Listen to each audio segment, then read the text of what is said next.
Well, the chrome trim needs to go on the top before I put the cocking rack in place. And typically the chrome trim is held down in place with the strap lug. As you can see, this strap lug is bent out of shape quite a lot. So I've got to straighten that up before I can do anything else. This is certainly where the camera hit the ground. I'll see if I can get it, put a bit of paper around that. See if I can straighten this up with my pliers.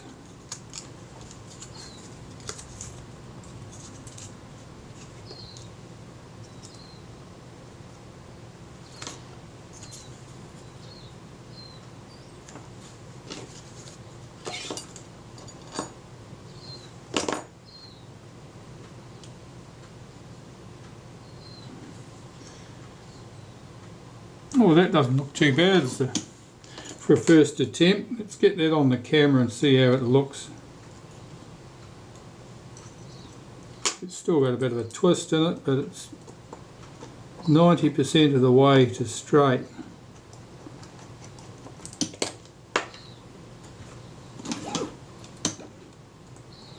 Now the holes in this bracket are slightly slotted.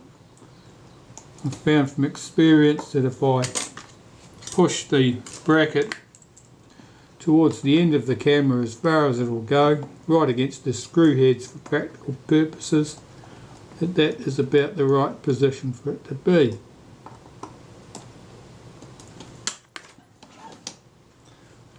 I'm looking at that strap lug to see if it looks particularly twisted. There's a bit of a twist in it, it's not much.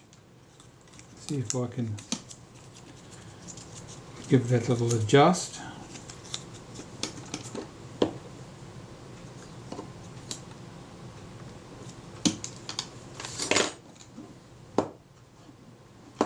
A bit more than that.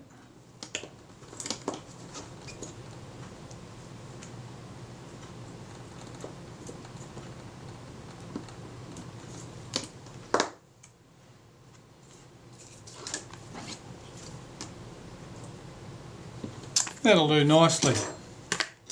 Check those two screws.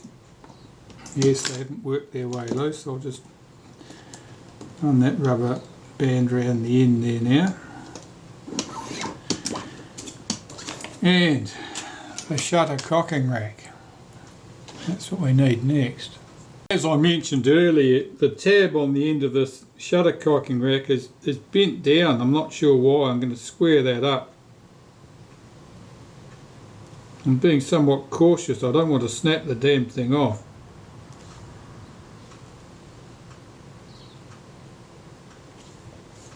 Yeah, that'll do. That's a bit squarer than it was. Perhaps I can get a bit more out of that. Let's just try.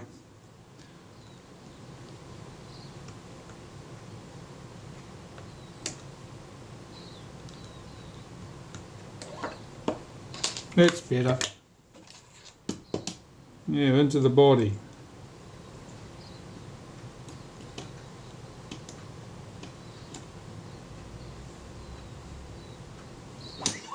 Let's try that in that position.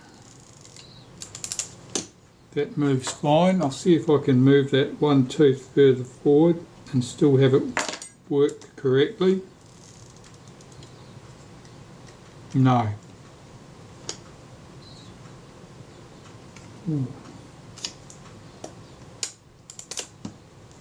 Not quite.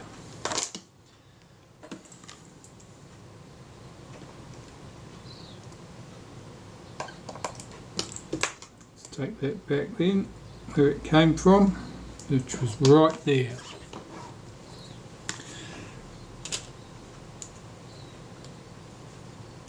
Here's the clamp down bracket, which is held by a screw and the support post for the film release button. So I'm just looking for the tool that I've got for putting that in.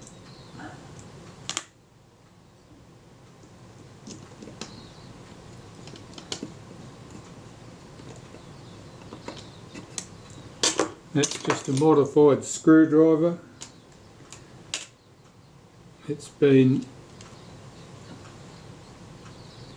annealed, drilled, has a little slot cut across the inside edge of it at the tip to engage the flats on that shaft, and then I think I hardened it again.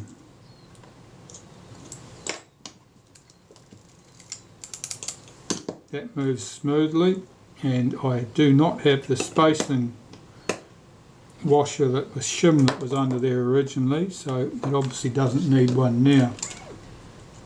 This bracket, the strap plug bracket, I'll put that in place.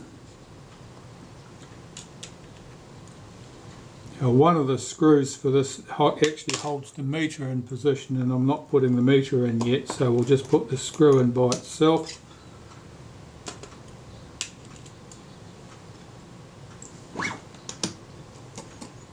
And check that the film advance moves smoothly, because I may need to put a shim washer under there.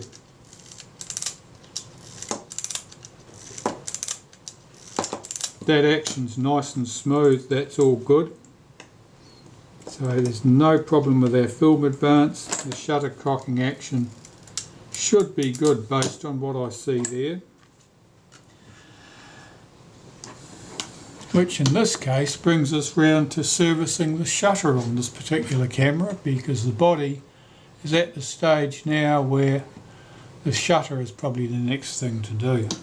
I don't think there's anything remarkable about the shutter. I think it should probably go, the servicing and so forth should go smoothly. I want to see if it works, cocks and fires correctly in the camera body, because it didn't seem to when we started off.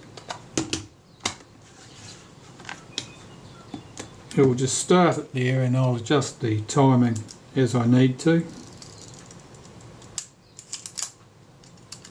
Certainly need to adjust the timing.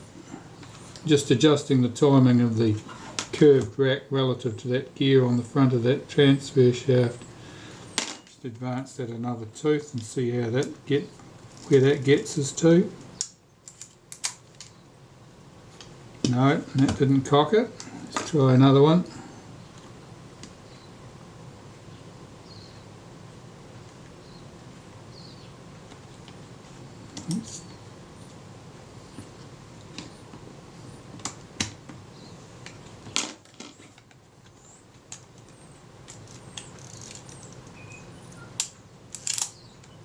No, not enough.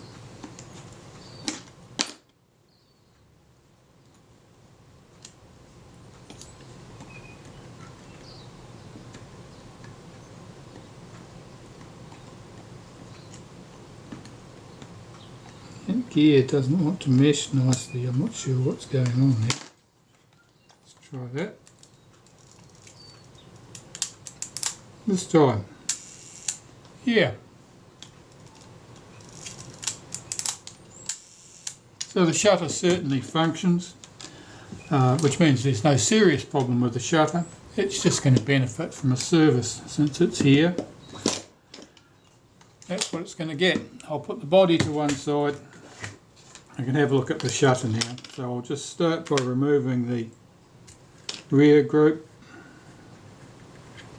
And that should just be finger tight.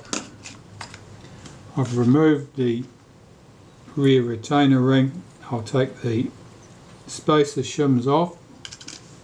Now one of those is paper and it's split, but that's okay. It's only broken on one side. There's no reason it won't stay where it's put.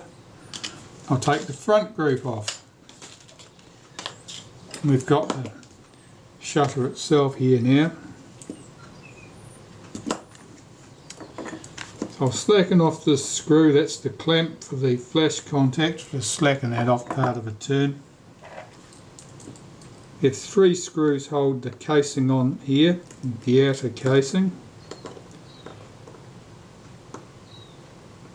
And I'm pleased to see that they are all present and correct, because frequently one of them is missing.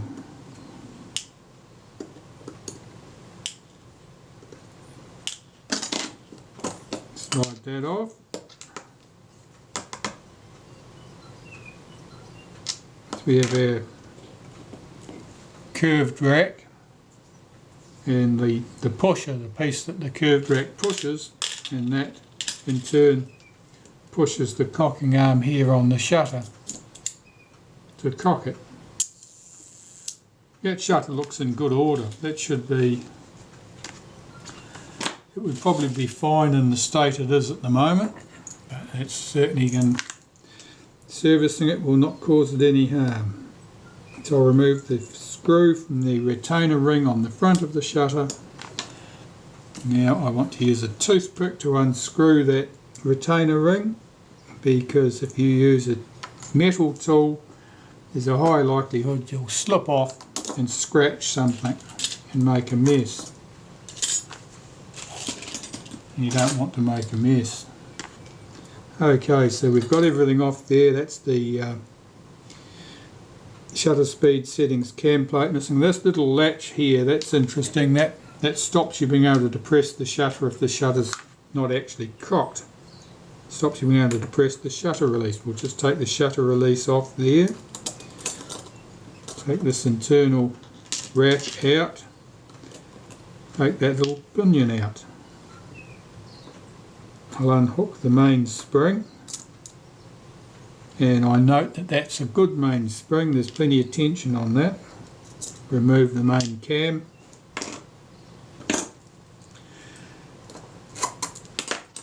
Unhook this spring.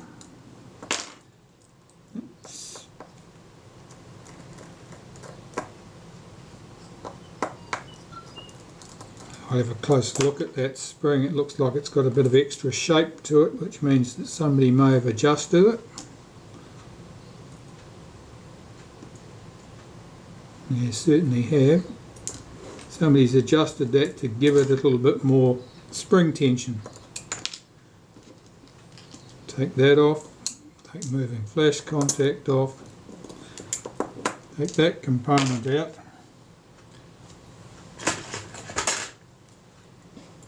I need to get that spring off there now. So usually want to hold something behind that lever so it doesn't move.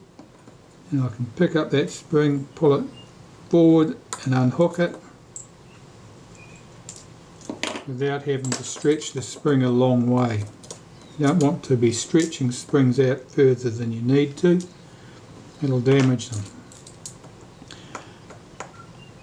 The delay action, or the self timer, held in by a single screw. The retard gear train, held in with 2 screws.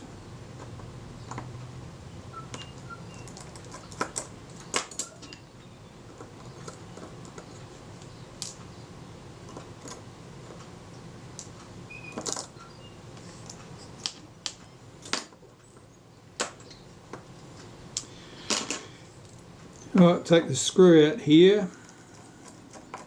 That holds the B lever in place. It also holds the spring which tensions the settings lever here.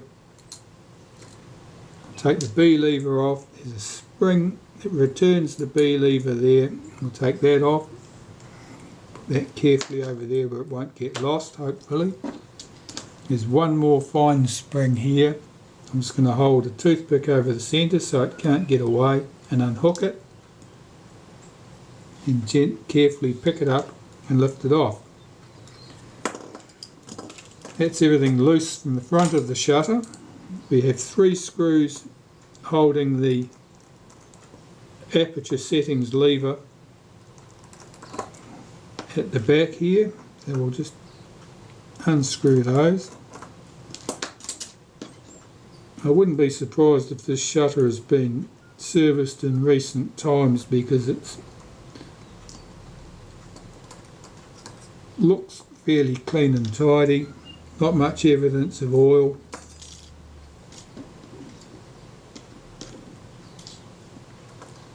And we can take that setting lever off. 3 screws here hold the shutter case and the mechanism plate together.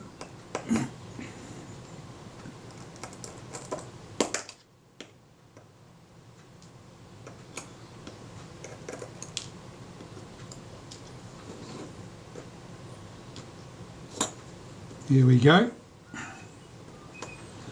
So that's the case split. We have our shutter blades here on the back of the mechanism plate. And here's the shutter case with the diaphragm blades on it. I'll start with the shutter case. 3 screws hold the retainer in place.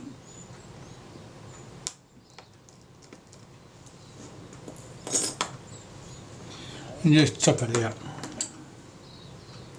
So here's the moving ring or moving plate that swings the blades in and out. Here's our 5 diaphragm blades and the retainer plate. Now all this looks quite clean.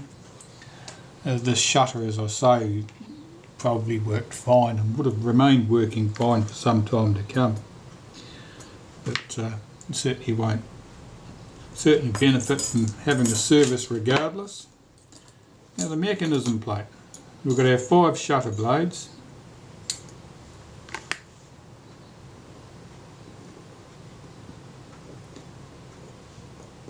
Now the blades are a bit marked there, but it's probably graphite grease or something. It's probably grease or something that they've picked up. Graphite most likely. I can see a trace of graphite there where the blades have been swinging across.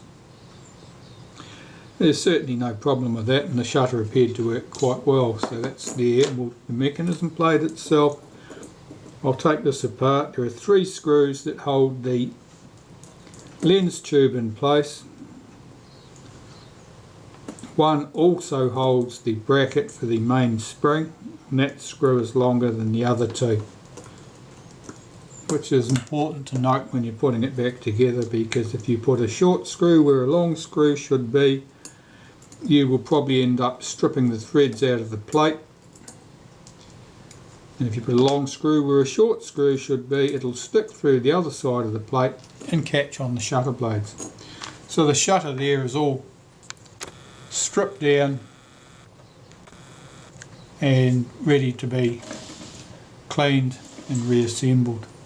I'll start by cleaning the diaphragm blades. I'm just using naphtha, cigarette lighter fluid. When you're cleaning diaphragm blades, you need to be quite careful. This shape of diaphragm blade, you need to be cautious that you don't catch your cotton bud, your Q-tip on the end of the blade and bend it up on the return stroke while you're cleaning it, because if you do, it's exceptionally hard to straighten out a bent blade. It's some high carbon steel. It's quite springy.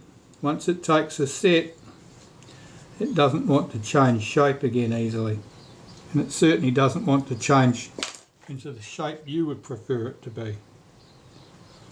So err on the side of caution. Take your time.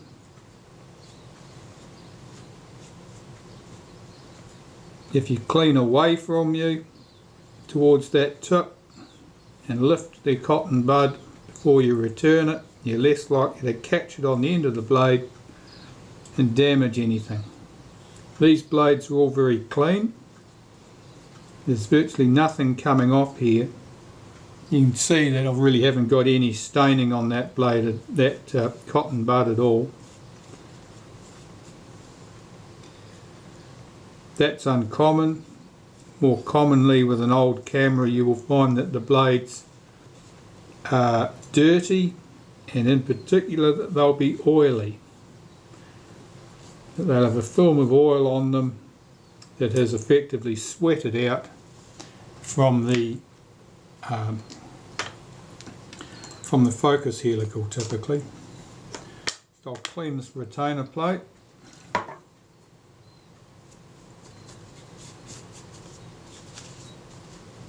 Only handle things like this from the edges or you'd end up leaving fingerprints on them, which will etch into the surface and make the surface rough. You can just see fingerprinting here. That's not a bad example by any means. That's a good example. I have seen fingerprints on shutters that were new old stock. In other words, no one had ever had cause to service them. They were in the state that they'd been right from the decal factory.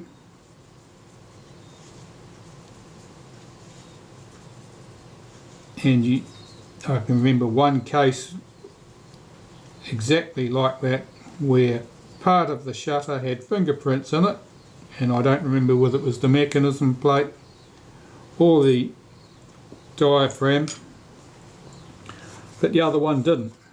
So, which tells me that the assembly tasks were certainly done on an assembly line, and certain people had repetitive tasks, all did the same tasks, and whoever was doing that particular task was not particularly cautious about where they stuck their greasy fingers, whereas at another part of the chain people were being quite cautious.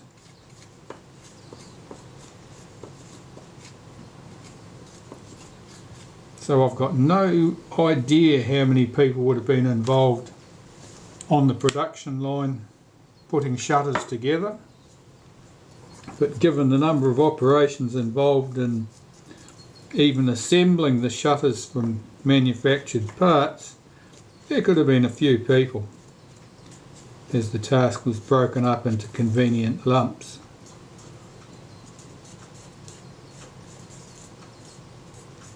I know with a lot of assembly line tasks like that, there would have been staff rotation, either through the day or through the week, so people worked at one task for a while and then were moved to another position and worked on a different task, which kept everybody's skills up. That looks fine, so I can reassemble that diaphragm. I'll start with this retainer. There's a little rivet on that. The plate goes rivet side up on the jig. I'll start putting the blades in place.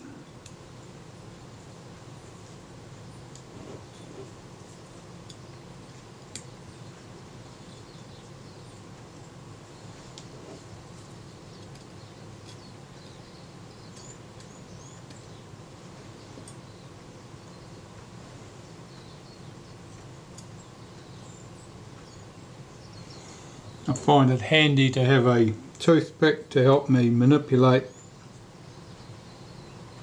the blades.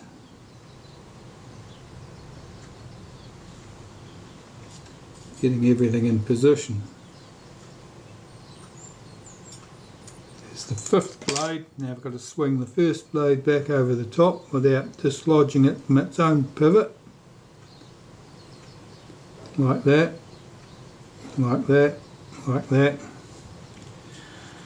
And the moving plate goes on there.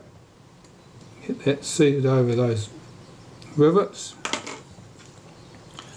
And the case, is that little rivet that was sticking up there drops into a little notch in the case. There. Give that a wriggle and it should all just seat into place. I'll flip this upside down, lift the outside of my jig off, put it underneath and get the 3 fixing screws in place.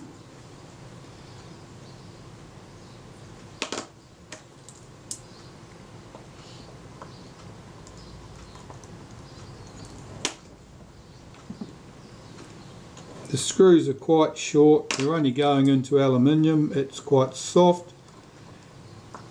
If you overdo it doing those screws up, you can easily strip them out of the case and you've got a problem. I had one like that recently. It was somebody's failed repair attempt and I had to find another screw of a suitable size that was just slightly larger in diameter, so that it would bite into the case. Okay, so there's our diaphragm.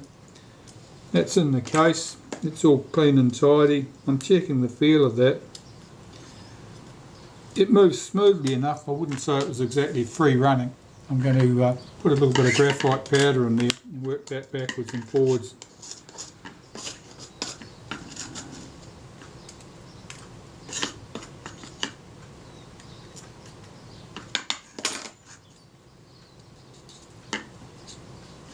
I'll try some in that on that moving ring first, see if that makes a difference.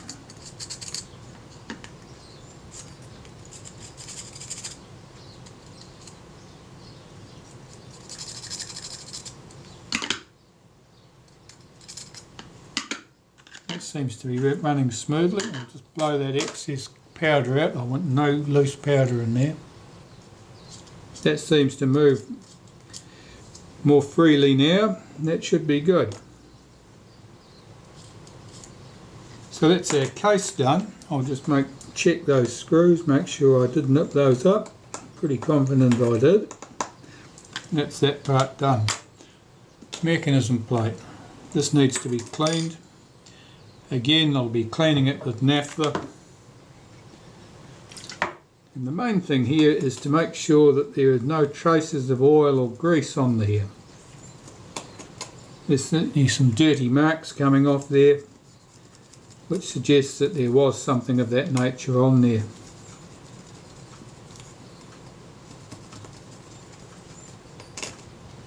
Yeah. If that was just graphite that I was seeing, graphite powder, it would be just silvery grey. It certainly wouldn't have that yellowish tinge to it. So that tells me that there was some oil on that surface.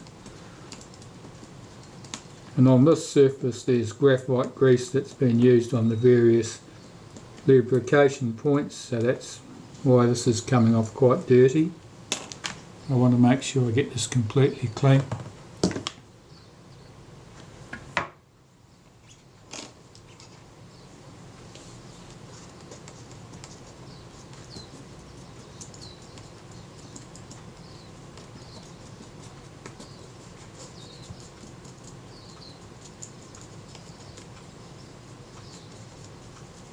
One thing you need to be aware of when you're cleaning components like this is that the fibres of cotton from your cotton bud, your Q-tip, can get caught on things and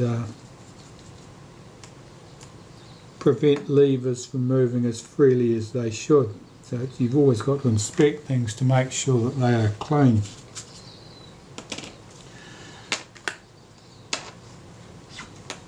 Here's the lens tube. I'm just wiping around that. The blade actuating ring has to move around that shoulder. So it needs to be clean and free from anything sticky. And on the other side, there are various components move around here. One is the curved cocking ring and the other is the speed settings cam plate. So this surface needs to be cleaned too. Those components will be lubricated as they go back, and I'll use molybdenum paste for that. You could use other things. That looks fine. And the blade actuating ring,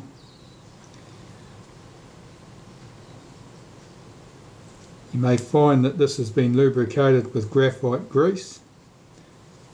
You may find it's been lubricated with graphite in a dry form, either graphite powder or even graphite from a soft lead pencil.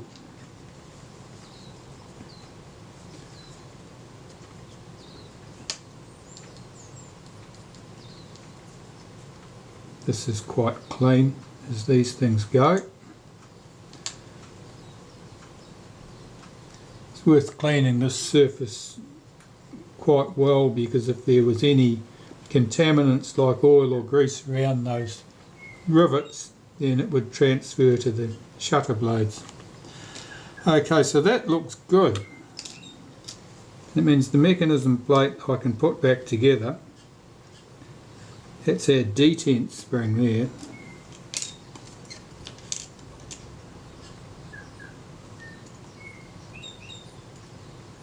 Get that in position, get that seated.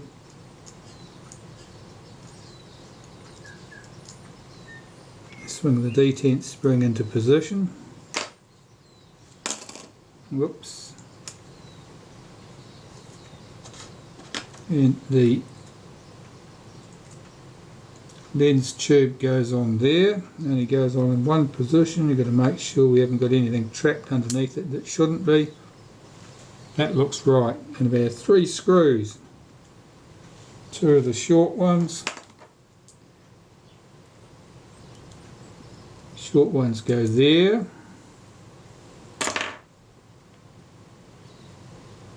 And there.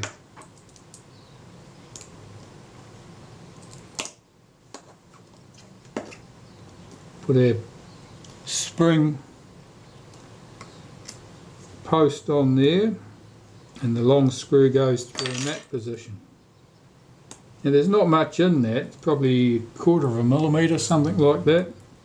You can see it when you're used to seeing it, but you might not notice it if you're not aware that that's the spring. The screws are not all the same length. Alright, so just check the action of that, that's good.